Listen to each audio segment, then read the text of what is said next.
speaking on, I'm changing gears away from Ephesians for this morning because Mother's Day, as I mentioned, is really one of my favorite Sundays. Because, in all honesty, I think one day to celebrate the mothers and the women in our lives is just not enough. You really need a whole month or two or three. And we're so thankful for you. And so I'll be looking at a passage we're very familiar for Mother's Day, but we're looking at Psalm 31 this morning. And while you're turning there, I came across this a few years ago. I don't know what to call it. Is it a story? Is it a parable? I don't know what to call this, but I like it, and I'm going to share it with you this morning. And don't let the name fool you. The one flaw in women. By the time the Lord made woman, he was into his sixth day of working overtime. And an angel appeared and said to him, "Why are you spending so much time on this one?"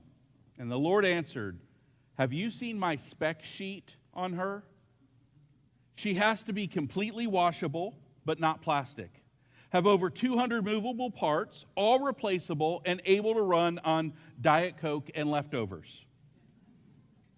Have a lap that can hold 4 children at one time. Have a kiss that can cure anything from a scraped knee to a broken heart. And she will do everything only with 2 hands." The angel was astounded at the requirements and only 2 hands? No way. And that's just the standard model? That's too much work for one day. Wait until tomorrow to finish. "But I won't," the Lord protested. "I am so close to finishing this creation that is so close to my own heart. She already heals herself when she is sick and can work 18-hour days." The angel moved closer and touched the woman. "You made her so soft, Lord." "No, she is soft," the Lord agreed, "but I also made her tough. You have no idea what she can endure or accomplish." "Will she be able to think?" asked the angel. And the Lord replied, "Not only will she be able to think, but she will be able to reason and negotiate." The angel then noticed something and reaching out, touched the woman's cheek. "Oops, it looks like this one has a leak. I told you we were trying to do too much." "That's not a leak," the Lord corrected. "That's a tear." "What's the tear for?" the angel asked. And the Lord said, "The tear is her way of expressing joy, her sorrow, her pain, her disappointment, her love, her loneliness, her grief, and her pride." The angel was impressed. "You are a genius, Lord. You thought of everything. Woman is truly amazing." And she is. Women have strengths that amaze men. They bear hardships and they carry burdens, but they hold happiness and love and joy. They smile when they want to scream. They sing when they want to cry. They cry when they are happy and laugh when they are nervous. They fight for what they believe in. They stand up for injustice. They don't take no for an answer when they believe there's a better solution. They go without so their family can have. They go to the doctor with a frightened friend. They love unconditionally. They cry when their children excel and cheer when their friends get awards. They are happy when they hear about a birth or a wedding, and their heart breaks when a friend dies. They grieve at the loss of a family member, yet they are strong when they think there is no strength left. They know that a hug and a kiss can heal a broken heart. Women come in all shapes, sizes, and colors. They drive, fly, run, walk, email you to tell you how much they care about you. The heart of a woman is what makes the world keep turning. They bring joy, hope, and love. They have compassion and ideals. They give moral support to their families and friends. Women have vital things to say and everything to give. However, if there is one flaw in women, is they often forget their worth. The abilities of women, and particularly mothers, never cease to impress me. I think about this as a husband. I used to have a little book that said everything men know about their wives. It was a nice little thick book. You open it up, all the pages were blank. Right? My wife knows me inside out. I mean, even when we were dating, she could figure, she just, like, we're watching a commercial, she can tell me what I'm thinking. She knows everything. It's like, I'm just like, hello, right? But we've been married 30 years, and I'm still discovering sides of her that I never knew existed. Never ceases to impress me. And God created women to be the perfect companion and counterpart to men. The world without women, men, we would have messed it up worse than it already is. However, despite their abilities and unique gifts and overall special place in God's plan, 1 in 4 women are likely to experience depression and struggle with sense of self-worth and value. The difference in incidence in depression between women and men really begins to appear around the time of adolescence. As they become teenagers, they really struggle there. As they grow older, the distinction between them becomes even more pronounced. Women experience depression more than men between the ages of 18 and 44, and especially after 25. For some reason, between the ages of 44 and 65, it begins to kind of even out between men and women in instances of depression. But then after the age of 65, it shoots back up, and women are far more likely than men to face depression. Not only is depression more common, and once again, these are things that are both common just being human, but we see incidents between women and men where many of the symptoms of depression and self-worth and esteem and those types of things, they're also accompanied by other such things as anxiety, sleep disorders, panic attacks, and eating disorders. The reality is, women are plagued by feelings of worthlessness, failure. I believe part of the reason why is because the world offers all kinds of ways to say, here's how you feel your value, here's how you get your sense of self-worth. And all of those ways in and of themselves aren't bad things. It's just if that is what you're banking on, it often does not produce what you're most craving. I'll just identify 4 that I think are common. One is appearance. Right? Often women will define their sense of self-worth and value based on their physical appearance. And this is reinforced about everything in our culture and our world, right? Television stars, movie stars, music celebrities, all of these people, right? They're often the most attractive you can ever find. And part of the reason why I think that's a problem is this, right? Is that those people, all those celebrities, they all have their own personal assistants. And that assistant helps keep their schedules, right? Does their makeup, even will shop for them and get them their clothing and pick out their clothing. They all have personal trainers that are working with them diligently every day so that they stay in perfect shape. And then what happens as age begins to set in, or there's other features about themselves they don't like, then you have plastic surgery and all kinds of other augments to try to make yourself look better, whether it's puffing up your lips or whatever the case may be. Because anything they see in themselves that they don't like, they try to fix in all these different ways. And then even then, when you got a photo, you can Photoshop it, you can edit it, you can use AI tools to get rid of any blemish or flaw or even cellulite to make yourself look better. And society as a whole kind of reinforces this tacitly, right? Where you value physical beauty over personal character, right? In many of our social circles. And look, this is especially true for younger women.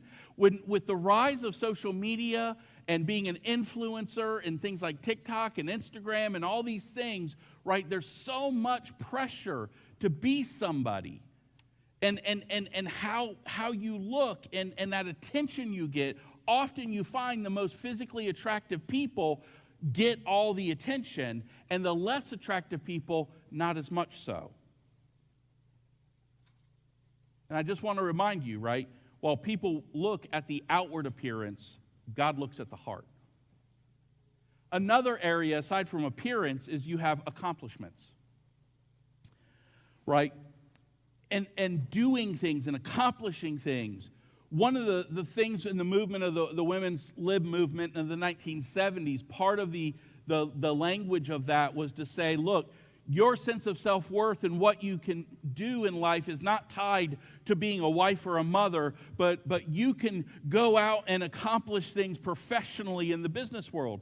And that's true, right? As a result, many women are out there. They're successful entrepreneurs and CEOs and doctors and lawyers and have made such a great contribution.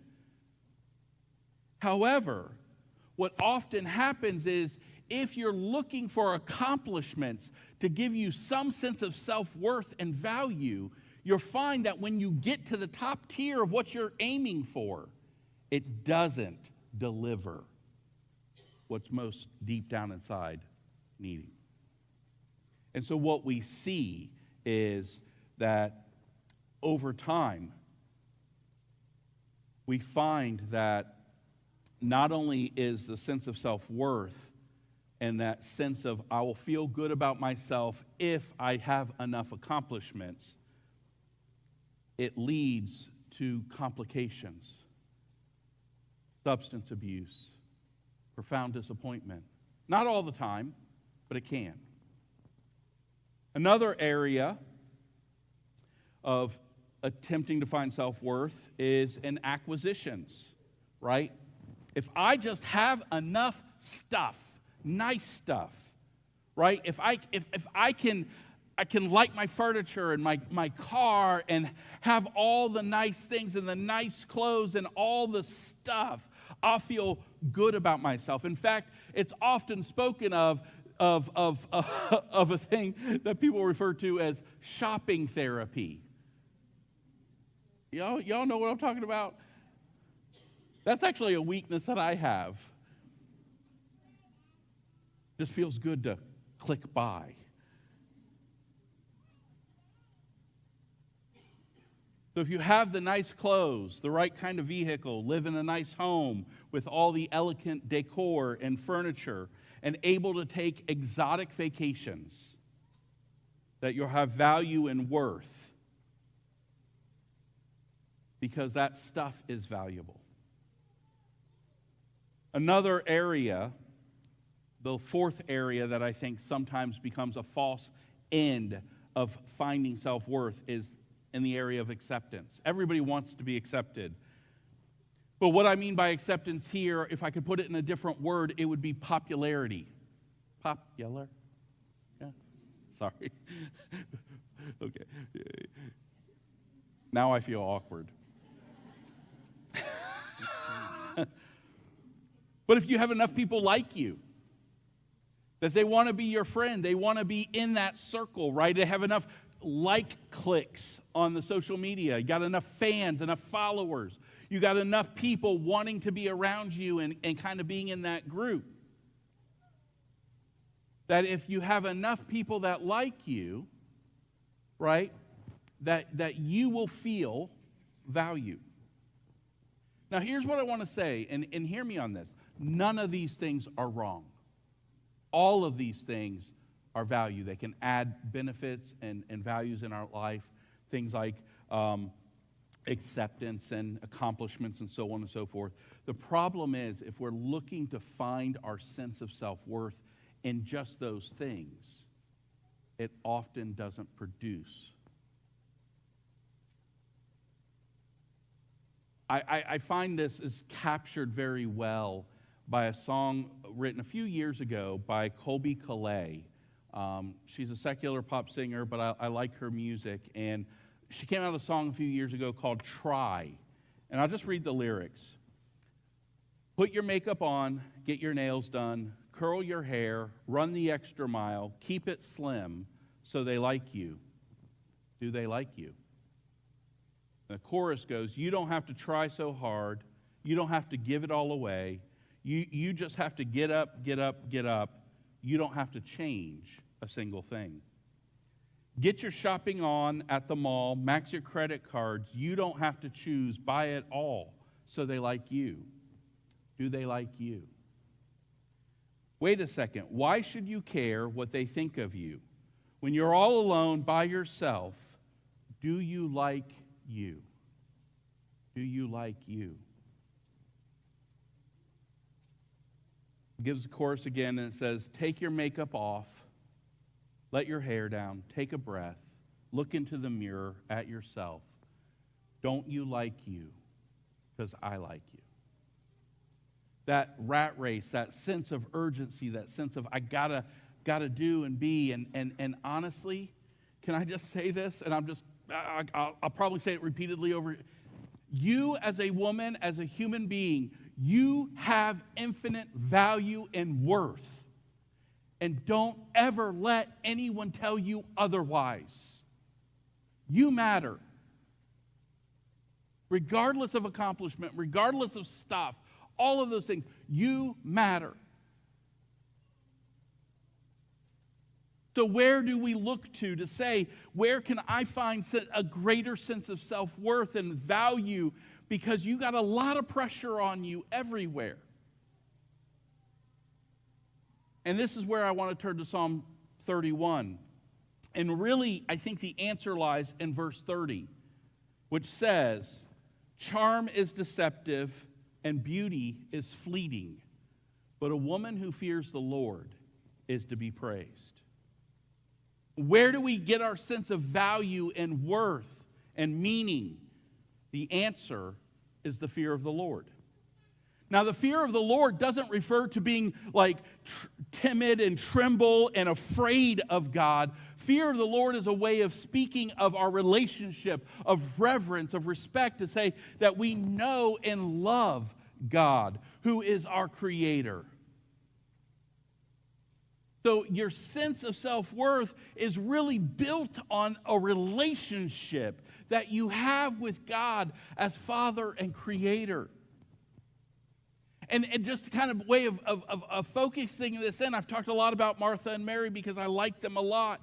But in Luke, right, you know the story. Jesus is over at their house. Martha's in the kitchen, and she's busy with things. And Mary is sitting at the feet of Jesus. And finally, Martha gets so upset that she says to the Lord, tell her she has to help me. And Jesus replied and said this, Martha, Martha, you are worried and upset about many things, but only one thing is needed. And Mary has chosen what is better, and it will not be taken from her. Now, what he's getting at here, of course dinner had to be ready. Of course there was work to do. But what Jesus was emphasizing is that Mary, who is seated at his feet in the position of a disciple, listening to his teaching, enamored with him and focusing on that and finding just truth and value in knowing him and listening to him and learning from him, that Jesus is saying, yeah, these other things are important, but listen, this is what matters most. And when you when you have that relationship and that walk, which is summarized in Proverbs as fear of the Lord, what we see is that is what prompts what in your Bibles is often the wife of noble character of Proverbs 31. And what singles her out is that she fears the Lord. And as a result, we can see a number of positive aspects. Let me just read through the whole passage, and then I'm going to come back and revisit some things. But it says this in verse 10. A wife of noble character, who can find? She is worth far more than rubies. Her husband has full confidence in her and lacks nothing of value. She brings him good and not harm all the days of her life.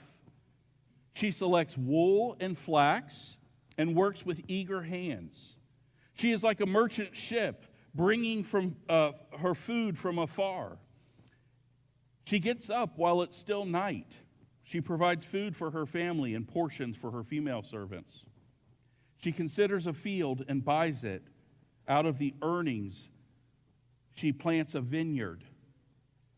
She sets about her work vigorously, for her arms are strong for the tasks. She sees that her trading is profitable, and her lamp does not go out at night. In her hands she holds the distaff and grasps the spindle with her fingers. She opens her arms to the poor and extends her hands to the needy. And when it snows, she has no fear for her household, for all of them are clothed in scarlet. She makes coverings for her bed, and she's clothed with fine linen and purple. Her husband is respected at the city gate, where he takes his seat among the elders of the land. She makes linen garments and sells them, and supplies the merchants with sashes. She is clothed with strength and dignity, and she can laugh at days to come. She speaks with wisdom, and faithful instruction is on her tongue. She watches over the affairs of her household. She does not eat the bread of idleness. Her children arise and call her blessed, and her husband also praises her. Many women do noble things, but you surpass them all. Charm is deceptive, beauty is fleeting, but a woman who fears the Lord is to be praised. Honor her, for all her hands are done, and let her works bring her praise at the city gate. Oh, so much, right? You're familiar with this. You probably heard sermons on it. You probably studied it. You might even have it in a plaque in your home. But one of the things that I think is so beautiful about this passage is not that you fit every characteristic of this woman in every way, but you see these characteristics, these qualities that are common in her. And notice what it says, right? In verse 10, it says, she is worth far more than rubies. Right? So notice this, right when it says, right, this wife of noble character, notice the very first thing it mentions is that she has worth. She has worth. I'm a fan of gemstones, and I'm a rock collector. I just like rocks. I don't know. They don't even have to be valuable. I'll pick them up and hold on to them. I like that, right? I drive through Colorado, stop at rock shops every time there's one. I like rocks. I like gemstones. I love the beauty, the color of what the earth has produced there. And I remember I went with a friend once to buy this beautiful necklace. It had like rubies and diamonds and this gold necklace. It was a gorgeous little piece. And my mouth fell open when the jeweler pulled it out and said, okay, yeah, you like this one? Okay, this one's about $14,000. Like, what? I can buy it on Temu for like 15. may not even be real stone, maybe plastic, who knows? But why do I point that out? Because we all recognize the value of diamonds and precious stones and all these precious metals. And you are worth far more than that. He has worth. We also see, cover my notes here, we also see that she is esteemed by her husband. In verse 11 it says, for her husband has full confidence in her and lacks nothing. Full confidence. Men, I'm just going to say this to you for a minute. You're married, or if you're like in a significant relationship with a woman, You married up.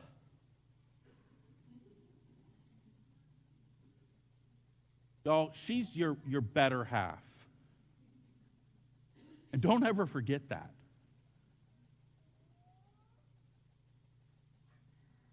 That when you know your wife and you have somebody who has that sense of self-worth, that has that relationship with the Lord, man, there's nothing but full confidence there. Because you know that she's got it and she's capable. Not only is he esteemed, putting his confidence in her, but we see that also she is accomplished. And if you remember my list of areas, right, accomplishment was one of them. Well, when you fear the Lord, see, it's, once again, these things that I talked about, acceptance, beauty, all these other things, right, they're not bad in and of themselves. It's about getting it in the right order. It begins with this relationship that you have with God, that forges your character, forges who you are, forges how you understand that you are a special creation of God. And when you recognize that and you have that walk with Him, all these other things are built into it. So she's accomplished. In what way? Well, look at verses 12 through 19. She brings him good and harm, not all the days of her life. She selects wool and flax. So this is talking about a culture in which you actually have to gather your own materials, make your yarn, and then sew it together or put it on a loom to make things, right? So it's talking about she's selecting the flax and the wool, and then she's working with her hands hard to provide there. And it says in verse 15, she gets up while it's still dark and provides food for her family and portions for her servant girls. Notice this in verse 16. She considers a field and buys it. And out of the profits that she gets, she plants a vineyard. Y'all, business savvy. She is a CEO of her home. She knows what she's doing, and she makes good business decisions that are profitable. And she's able to negotiate in the marketplace and do very well. And she sets out with vigorous hands. And her lamp does not go out at night. So notice this, that she is a woman of means and accomplishment. She is somebody who can get the job done and do it well. Not only does she have accomplishments, but we also see she has acquisitions. Look at verses 20 and 24. She opens her home to the poor and extends her hands to the needy. In other words, that because she is blessed and she sees the needs of those around her, that she's hospitable and caring for those and providing for them as needed. When it snows, she has no fear for her household, for all of them are covered in scarlet. Just real quickly, we live in Louisiana, okay? We don't worry about winter that much. We worry more about hurricanes. Someone once said, and I quote this all the time, there's two seasons in Louisiana, summer and January. But in other portions of the world where it gets cold and snows in and everything's barren, right? Winter has traditionally for humanity been a tough time. That when things get cold and dark and there's not much supplies, things run scarce. But when winter comes, she's not worried. Why? Because they're well prepared. She knows her family is going to have clothing, shelter, warmth, food, all of those things. Not only that, but it talks about how she's dressed. She's dressed in fine linen and purple. Just real quick note on this, right? Anytime you add color to a garment, it adds its value. It makes it expensive. Because most people just wore whatever the color of the cotton or the flax or the wool is going to be.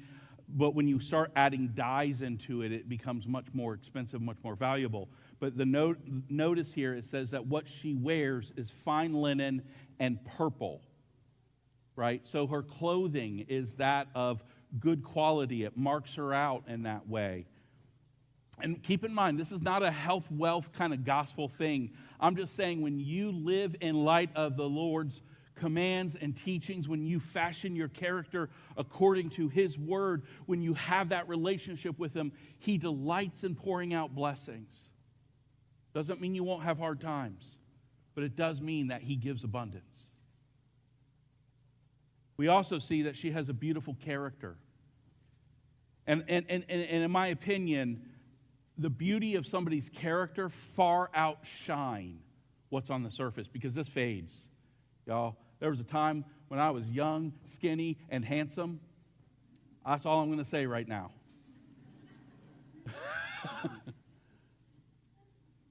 And you're just fighting gravity and time. The older you get, things just get more wrinkly, vision gets a little worse.